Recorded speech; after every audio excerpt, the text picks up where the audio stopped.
Bakit nga ba ginagamit si Alucard ng mga pro player bilang jungler na gumagamit ng bagong item na Great Dragon Spear sa high rank games ngayon?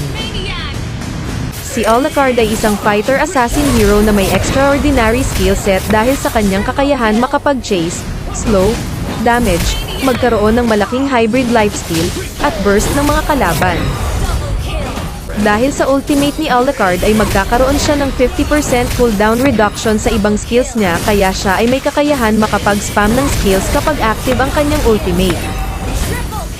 Kaya kapag sinamahan ito ng bagong item na Great Dragon Spear na may unique passive na nag-i-increase ng movement speed for 7.5 seconds kapag gumamit ng ultimate kaya ito ay magandang combo kapag ginamit niya ang kanyang ultimate. At para sa item build at emblem naman ay may tatlong build ang pwedeng gamitin. Kapag gusto mo ang may mobility at damage ay ito. Kapag gusto mo ang critical build ay ito. At kapag gusto mo naman ang full burst build ay ito.